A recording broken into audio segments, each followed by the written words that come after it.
രാഹുൽ മാങ്കൂട്ടത്തിൽ തിരിച്ചു വരുന്നു. മറുനാടൻ മലയാളിയും ദ ജേർണലിസ്റ്റിന്റെയും ഈ റിപ്പോർട്ട് കണ്ടപ്പോൾ എനിക്ക് വളരെ സന്തോഷം തോന്നി. ഞാൻ മുഖ്യധാരാ മാധ്യമങ്ങളിൽ ക്രോസ് ചെക്ക് ചെയ്തു. മുഖ്യധാരാ മാധ്യമങ്ങൾ ഈ വാർത്ത കൊടുത്തിട്ടില്ല. പക്ഷേ രാഹുൽ മാങ്കൂട്ടത്തിന്റെ വിഷയത്തിൽ മുഖ്യധാരാ മാധ്യമങ്ങളെക്കാൾ നമുക്ക് ഡിജിറ്റൽ മാധ്യമങ്ങളെ വിശ്വസിക്കാം. കാര്യം മുഖ്യധാരാ മാധ്യമങ്ങൾ പലപ്പോഴും സ്ത്രീ അനുകൂല പോളിസി വെച്ച് അല്ലെങ്കിൽ അതിജീവിത അനുകൂല പോളിസി വെച്ച് പലപ്പോഴും പുരുഷന്മാരുടെ വാർത്തകളോ കാര്യങ്ങളോ വേണ്ട രീതിയിൽ കൊടുക്കാറില്ല. രാഹുൽ മാങ്കൂട്ടത്തിൽ മുഖ്യധാരാ മാധ്യമങ്ങൾ എല്ലാം വളഞ്ഞിട്ട് ആക്രമിച്ചെങ്കിലും അദ്ദേഹത്തിന്റെ വ്യക്തിപ്രഭാവവും അദ്ദേഹം പറയുന്നത് സത്യമായതും സോഷ്യൽ മീഡിയയുടെ സപ്പോർട്ടോടുകൂടിയാണ് നിന്നത്. അങ്ങനെ രാഹുൽ മാങ്കൂട്ടത്തിന്റെ കാര്യത്തിൽ ഏറ്റവും പിന്തുണച്ച ആൾക്കാരാണ് I2I, the journalist, Shri Marunadan Malayali.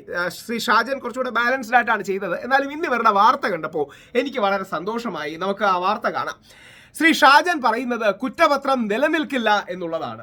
പോലീസിന് തിരിച്ചടി എന്നാണ് അത് അവർ എക്സ്ക്ലൂസീവായി കൊടുത്തിരിക്കുകയാണ്. ഒരുപക്ഷെ ബാക്കി മാധ്യമങ്ങളിൽ വരും ദിവസങ്ങളിൽ ആ റിപ്പോർട്ട് വരും എന്ന് നമുക്ക് കാണാം. അതേപോലെ ജേർണലിസ്റ്റിന്റെ ശ്രീ യദു കഴിഞ്ഞൊരു ദശാബ്ദമായി നമ്മുടെ ഡിജിറ്റൽ മീഡിയയുടെ ഒരു മുഖ്യധാരയിൽ നിൽക്കുന്ന വ്യക്തിയാണ്. ഇവരുടെ രണ്ടുപേരുടെയും റിപ്പോർട്ടിന്റെ സംക്ഷിപ്ത രൂപങ്ങളൊന്ന് കാണാം. എന്നിട്ട് ഇവരുടെ റിപ്പോർട്ടുകളുടെ ലിങ്ക് ഞാൻ കൊടുത്തേക്കാം, നിങ്ങൾക്ക് കയറി കാണുകയും ചെയ്യാം. ഞാൻ കേൾക്കട്ടെ.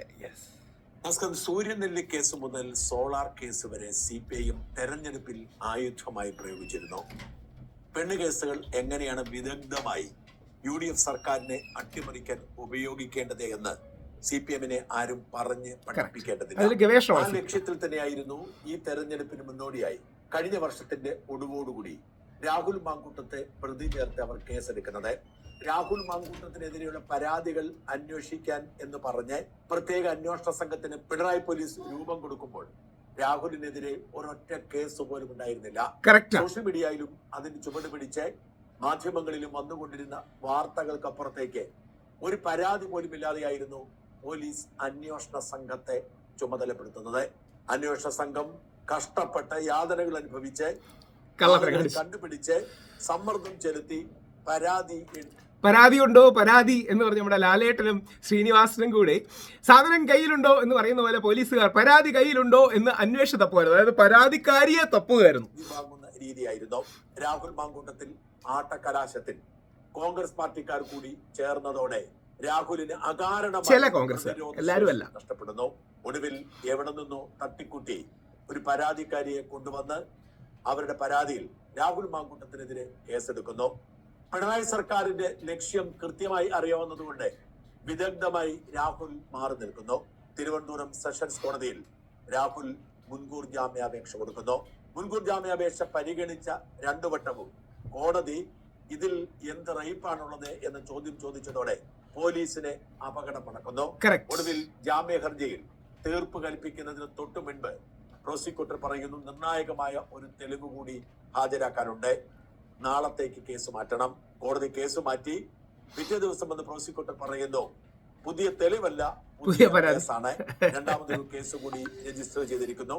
രാഹുൽ മാങ്കൂട്ടത്തിൽ ഹാബിച്വൽ ഒഫൻഡർ ആണ്, ജാമ്യം കൊടുക്കരുത്.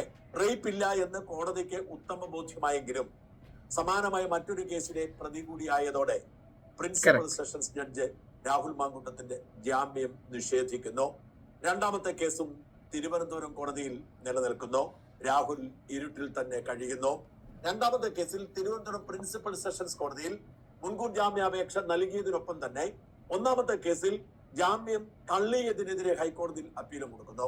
ഹൈക്കോടതി കേസ് പരിഗണിച്ച ആദ്യത്തെ ദിവസം തന്നെ നോട്ട് അറസ്റ്റ് പ്രഖ്യാപിക്കുന്നു. എന്ന് വെച്ചാൽ ജാമ്യാപേക്ഷയിൽ തീരുമാനമെടുക്കുന്നത് വരെ പ്രതിയെ അറസ്റ്റ് ചെയ്യരുത് എന്ന് കോടതി വിധിക്കുന്നു. പക്ഷെ രണ്ടാമത്തെ കേസിൽ മുൻകൂർ ജാമ്യം ലഭിക്കുന്നത് വരെ രാഹുൽ ഇരുട്ടത്ത് തന്നെ തുടരുന്നു.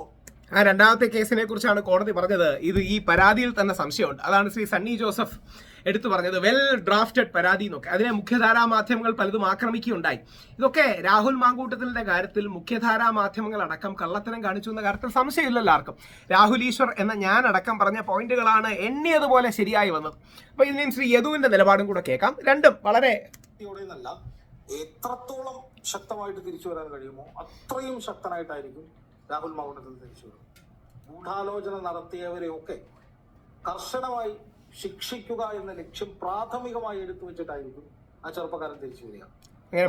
തടുക്കാൻ ആർക്കും കഴിയില്ല എന്ന് തന്നെ കരുതിയിട്ടുണ്ട്. അതാണ് പ്രാർത്ഥന. ഞാൻ പറയുന്നത് രാഹുൽ മാങ്കൂട്ടത്തിനെ ഒരു വലിയ ഗൂഢാലോചനയുടെ ഭാഗമായിട്ട് പരാതികളെ കുറിച്ചല്ല പറയുന്നത്, ഇരകളുടെ പരാമർശങ്ങളെ കുറിച്ചോ അല്ലെങ്കിൽ അവർ പരാതി പറഞ്ഞ കാര്യങ്ങളെ കുറിച്ചോ അല്ല പറയുന്നത്. ശേഷം മിതമായി പറഞ്ഞു വലിയ ഗൂഢാലോചനയ്ക്ക് പാത്രമായിട്ടുണ്ട് മാങ്കൂട്ടത്തിൽ എന്ന് വിശ്വസിക്കുന്ന ആളാണ് ഞാൻ. അതിന്റെ ഭാഗമായിട്ടാണ് ആ ചെറുപ്പക്കാരനെ രാഷ്ട്രീയ ഭൂമിയിൽ നിന്ന് വൈപ്പ് ഔട്ട് ചെയ്ത് കളഞ്ഞു. ഇപ്പൊ പലരും ഇപ്പൊ ചിന്തിക്കുന്നുണ്ടാവും, രാഹുൽ മാങ്കൂട്ടത്തിൽ ഈ കേസ് വന്നില്ലായിരുന്നെങ്കിൽ, പരാതികൾ വന്നില്ലായിരുന്നെങ്കിൽ, ചില മാധ്യമങ്ങളുടെ ഉൾപ്പെടെ ഗൂഢാലോചന വന്നില്ലായിരുന്നെങ്കിൽ രാഹുൽ മാങ്കൂട്ടത്തിൽ ഇന്ന് മന്ത്രിയാണ്. കേരള മന്ത്രിസഭയിൽ പ്രധാനപ്പെട്ട ഒരു മന്ത്രിയായി ഈ നാടിന്റെ രക്ഷകനെന്ന് പോലും ജനങ്ങൾ വിളിക്കുമായിരുന്ന മാസ്മരികമായ പെർഫോമൻസുമായിട്ട് ഒരു നല്ല പെർഫോമൻസ് ആണ് പൊളിറ്റിക്കൽ ലീഡർ. നിയമസഭയിൽ പ്രതിപക്ഷത്തിന്റെയും പിണറായി വിജയന്റെയും ഏറ്റവും വലിയ പേടി സ്വപ്നമായിട്ട് ഭരണപക്ഷ ബെഞ്ചിൽ ഈ പറയുന്ന രാഹുൽ മാങ്കൂട്ടത്തിൽ ഇരുന്നേനെ. പക്ഷേ രാഹുൽ മാങ്കൂട്ടത്തിന്റെ കേസുകളുണ്ട്, സ്ത്രീ വിഷയമാണ്, ഇപ്പോഴും അവരുടെ നിലപാടിൽ അതിജീവിതമാണ്. അവരുടെ നിലപാടിൽ പരാതിക്കാർ സ്വാഭാവികമായിട്ടും ധാർമ്മികമായും രാഹുൽ മാങ്കൂട്ടത്തിന് സീറ്റ് കൊടുക്കാൻ കോൺഗ്രസ് കഴിയില്ല. അതുകൊണ്ടാണ് രാഹുലിന് സീറ്റ് നിഷേധിക്കപ്പെടുന്നത്. പക്ഷേ ഒരു കുറ്റാരോപിതൻ മാത്രം എന്ന നിലയിൽ രാഹുൽ മാങ്കൂട്ടത്തിന് നിയമം നൽകുന്ന ഒരുപാട് ആനുകൂല്യങ്ങളുണ്ട്. അത് തന്റെ നിരപരാധിത്വം തെളിയിക്കുക എന്നുള്ളത് തന്നെയാണ് പ്രാഥമികമായി. അതിനുവേണ്ടിയുള്ള ശ്രമങ്ങളിലേക്ക് ചെറുപ്പക്കാരൻ കടക്കുകയാണ്.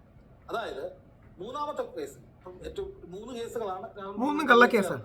ഇതിൽ ആദ്യത്തെ 2 കേസുകളിൽ ഇതുവരെ കുറ്റപത്രം സമർപ്പിക്കാൻ കഴിഞ്ഞിട്ടില്ല. മൂന്നാമത്തെ കേസിൽ കുറ്റപത്രം സമർപ്പിച്ചപ്പോൾ കോടതി അത് സ്വീകരിച്ചില്ല. സ്വാഭാവികമായിട്ടും രാഹുൽ മാങ്കൂട്ടത്തിന് അനുകൂലമായി കാര്യങ്ങൾ മാറുകയാണ്.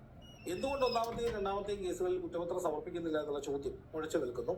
മൂന്നാമത്തെ കേസിൽ എന്താണ് സംഭവിച്ചത് എന്ന ചോദ്യം ശക്തമായി. സ്വാഭാവികമായും രാഹുൽ മാങ്കൂട്ടത്തിനെതിരെ അന്ന് മൊട്ട അരുൺ ഉൾപ്പെടെയുള്ളവർ മാധ്യമങ്ങളിൽ ആണെങ്കിൽ രാഹുൽ മാങ്കൂട്ടത്തിനെ പോലെ ഒരു കൊടും ക്രിമിനൽ കേരളത്തിൽ വേറെ ഇല്ല. കേരളത്തിൽ എല്ലാ ജില്ലകളിലും സ്ത്രീകളെ പീഡിപ്പിക്കുന്ന, വഴിയെ ഒരു സ്ത്രീ പോയാൽ അവളെ ദൃഷ്ടി കൊണ്ട് ഗർഭം ധരിപ്പിക്കുന്ന അത്രയും സ്ത്രീകളോട് താല്പര്യമുള്ള ഒരുത്തനായിട്ടാണ് രാഹുൽ മാങ്കൂട്ടത്തിനെ സകലരും ചിത്രീകരിച്ചത്.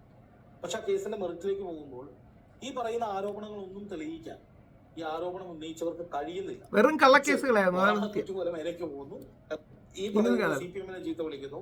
CPM-കാർ സംഘടിതമായിട്ട് ഇയാളെ ചീത്ത വിളിക്കാൻ വേണ്ടി, അതായത് ഇന്നും രാജിവെച്ചതിന് ശേഷം, രാജിവെക്കുകയോ അല്ലെങ്കിൽ പാർട്ടി പുറത്താക്കുകയോ എന്തോ, അതിനുശേഷം അദ്ദേഹം ഒരു കാരണവശാലും മറ്റൊരു പാർട്ടിയിലേക്ക് പോവാതെ കോൺഗ്രസ്സുകാരനായി താൻ നിൽക്കുകയാണ് എന്ന് പറയുന്നതിന്റെ അടിസ്ഥാനം എന്ന് പറയുന്നത് രാഹുൽ മാങ്കൂട്ടത്തിൽ തിരിച്ചുവരവിന് കോൺഗ്രസിൽ തന്നെ ഒരു കരുത്തുറ്റ നേതാവായി തിരിച്ചു വരാനുള്ള എല്ലാ വഴികളും രാഹുൽ തേടിക്കൊണ്ടിരിക്കുകയാണ്.